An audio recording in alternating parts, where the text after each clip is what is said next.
Yeah, I'm fully excited or pumped up for the season of 2022 because new era, new car, new generations of the car, and it's something that we all start a little bit more to a basic or baseline, and that's for me, the first season to be there. Maybe I have to or can be adapting a little bit less, and then as a team we really have to find what's the best way of moving forward or finding speed. So that's, I think, it's down to whatever or which team that can find that the earliest, then they can develop the whole car throughout the year in the right direction. But overall I think it's a little bit more like a blind year, that who will be perform better than the others. So super exciting already for Barcelona test, and more for the first season opening round in Bahrain.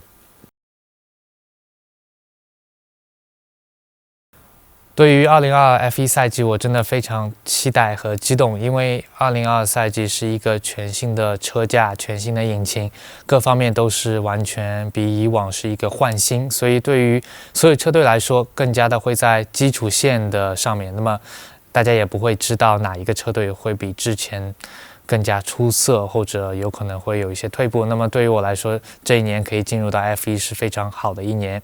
那么最重要的是在这一年可以越早的找到我们所需要去努力提升或者研发的方向。那么这样子的话，就可以帮助我们这一年有一个更好的提升赛车的调教和稳定性。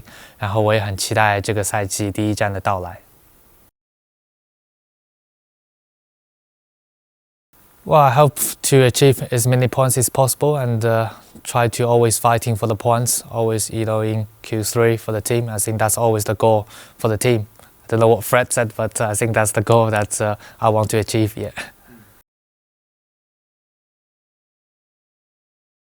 对于我来说，今年我自己的目标，第一个是希望可以进入第3节排位赛 Q3 或者 Q2 多次的进入，然后帮助车队提升各方面的赛车整体的速度，然后也希望可以多次拿到积分。那么积分肯定是我一个比较短暂的一个目标。那么其次的话，我也希望可以和车队的队友、还有工程师、技师，还有所有的工作人员可以成为一个非常好的朋友，然后像一个大家庭一样。因为目前已经感觉很好的可以融入到他们之中。那么对于 F1 来说，全年23站比赛，这么多不同的国家城市，可以融入他们，然后感觉到很开心、很享受整个过程，是非常重要的一个方面。所以我也很期待这一年可以和他们有一个很愉快的合作。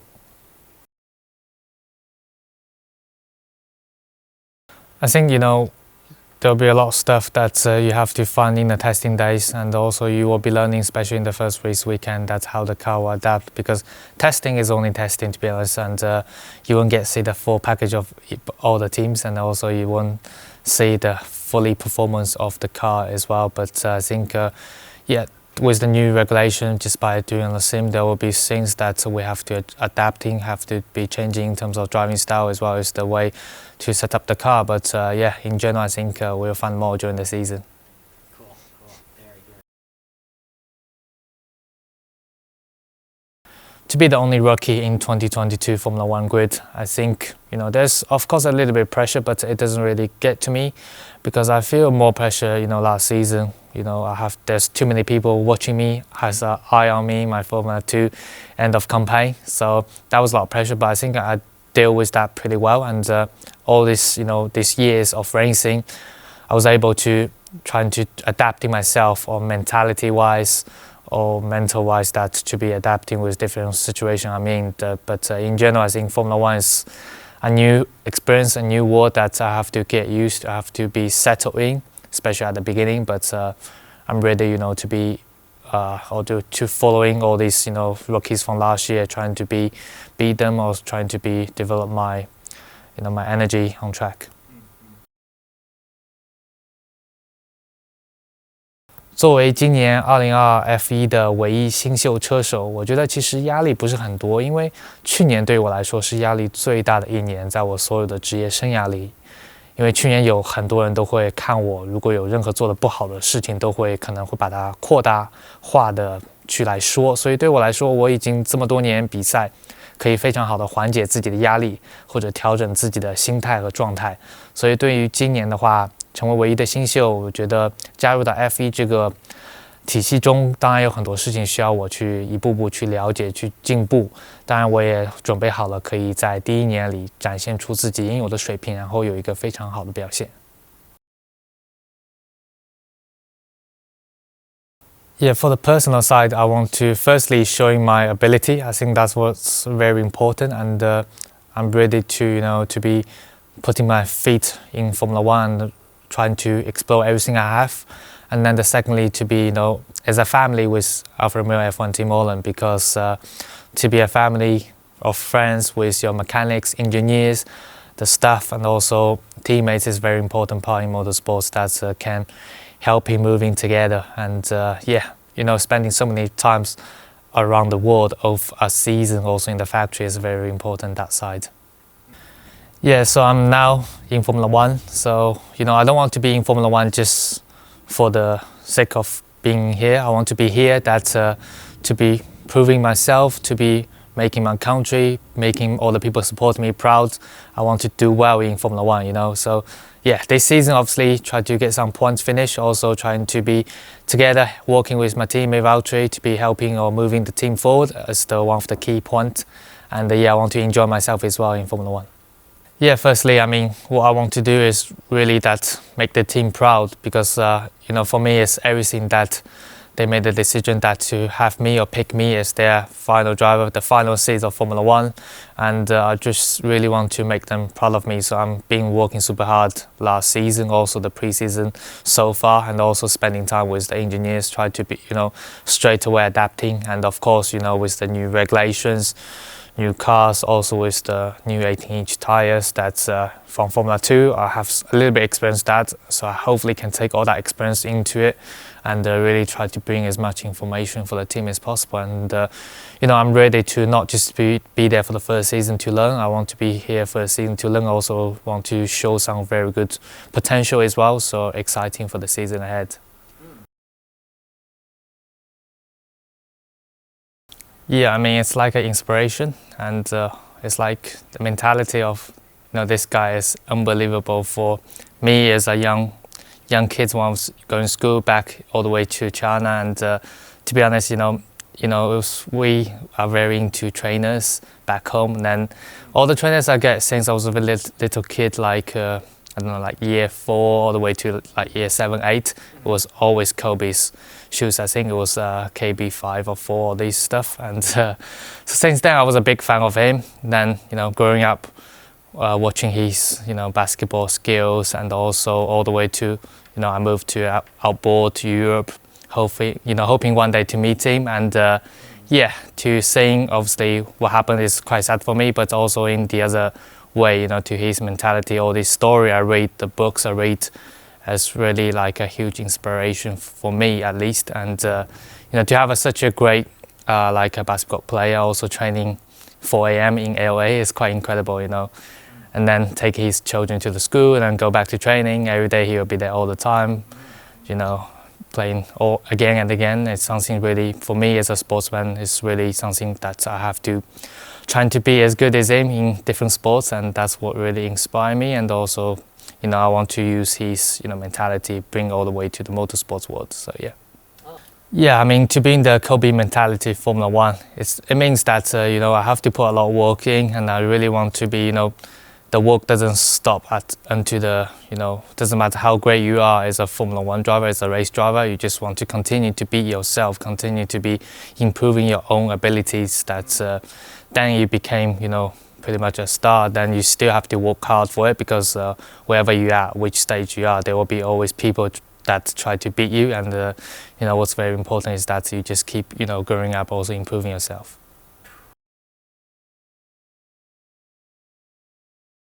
Yeah, to be the first ever Formula One driver from China is a huge relief, to be honest. That's a dream that I was chasing since I was a little kid, since I first got into a go-kart. And I knew how difficult it is, to be honest. The journey all the way to Formula One has been incredibly tough. There's quite too many things that I have to sacrifice. Also, our family have to sacrifice in order that you still don't know if the dream will became true one day or not. But I'm really proud that it's happened. and hopefully can bring more people that can be interested in watching races, interested in motorsports back home in China. Yeah, to become the first Chinese driver, I'm super proud of that achievement because, for a racing driver back home, as a Chinese racing driver, we all know how tough it is to, make my way forward. Also, following exactly the racing ladders from Formula 4, karting Formula 4, all the way to F3, F2, and now Formula 1. And yeah, it's been extremely tough because motorsports starts very behind compared to the European countries. And then, we have not a lot of professional, people like our teams that can be helping us develop as driving skills, as well as that, we really have to be sacrifice the way of we want to live our life to moving outside. Everything became new.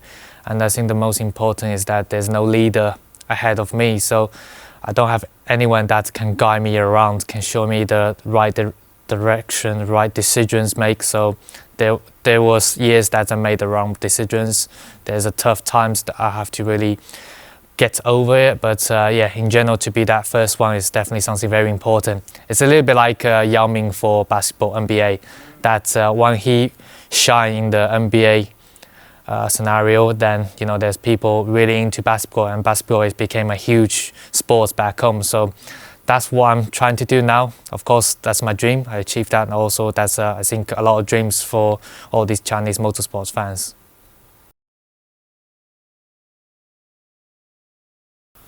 成为 F1 中国首位正式车手，对于我来说是非常不可思议的一个事情吧。因为 F1 一直是我自己的梦想，可以完成梦想，其实已经像如梦一般。因为我自己其实刚签约或者刚官宣的前1-2周，还是觉得这一切来得非常不可思议，然后有一点像做梦一样。但是成为首位中国车手，我觉得非常高兴，可以让更多的人，尤其是在自己的国家中国，有更多的人可以去了解比赛，去观看或者去观看我每一站今年的 F1 比赛，让大家更多了解中国赛车是非常重要的一项。那么其次的话，对于我来说，这么多年的努力或者背后默默的付出，也终于得到了应有的回报，所以我感觉很开心，也很感谢一路以来支持我的人。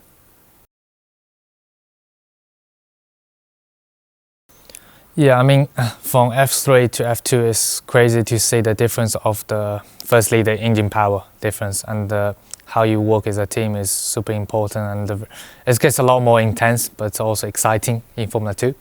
And when you're in Formula 2, it's crazy because you're a support race of Formula 1, so you race at the same weekend, and then there's like dealing together with the F1 team will ask you how the track condition, and then you will get report to them back, and then to having some conclusion together. And it's very cool that to have them supporting you, and also as well is that Formula 2 is so important that every driver who can do well there have a good opportunity that to be stepping up, especially the top 3 finish off per year each year, that they have a possibility in the future that they will be Formula 1 driver one day. And yeah, that's very important in Formula 2 world. You're racing at the circuit that you will be racing if you became the Formula 1 driver. And then also, you do a pit stop, so it's something quite similar in that scenario. And of course, that's the intention you get. If you do have a good season or have a bad season, there's a lot of fans, becomes supporting you, and compared to my Formula 3 days, that's for sure. Yeah, I mean, actually, my first test was 2019 in Port Ricard circuit. So first time I drove that, I was like, I can tell that after one day, I was knackered. My neck I was barely able to move that around. When you look at your phone, it's like you have to move your phone instead of your neck. That's how incredible these downforce, this generation of cars can create. And it's amazing that the amount of downforce you have in Formula 2 is already quite insane. And then when you make that step up to Formula 1, it's just another world. That, yeah, my first time trial was like, these cars are very quick. It's actually pretty incredible to see how much speed they are carrying through the corners, and they're using like 2 gears up compared to Formula 2 or even 3. And yeah, all these tracks, and it's pretty nice feeling, to be honest, because we love to drive all these fast cars. The faster it goes, the better it is, especially with the downforce. and also braking. These G-force gets to you on that first peak, and how well they stopping on the pressure of brakes, and yeah, it's just incredible, and it's another like a huge step forward compared to F3 to F2. Downforce in Formula One, that's something insane, something that you will never have an imagination of it, because you see them going around just very fast around the circuit, but you don't know how much that G-force a driver taking over a lap or over a race weekend. So yeah, we're incredible, like trained with our neck especially, but these cars are just incredible to having such a generation of downforce. Go and talk about that.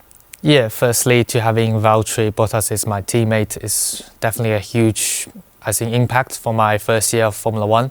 I think I couldn't ask for a better teammate than Valtteri, because firstly, like I said, he's a very open guy, and he likes to open up his decisions or discussions with the team. That's very important to help the team move forward. And then the other thing is that he's a very fast driver, and he's been working alongside Lewis for the last many years, winning all these constructor titles and also winning races to be doing pole positions in Formula One. Doesn't matter how quick your car is, if you can do pole position, you're one of the greatest drivers. So to have him alongside as my teammate, I think will be a very tough year for me to be straight away try to beat him, but I want to be moving forward, so we want to push each other alongside all the time. So we don't want just learning. I want to learn and also to push together with him. That really can, I think, affect quite a lot of the results in the end.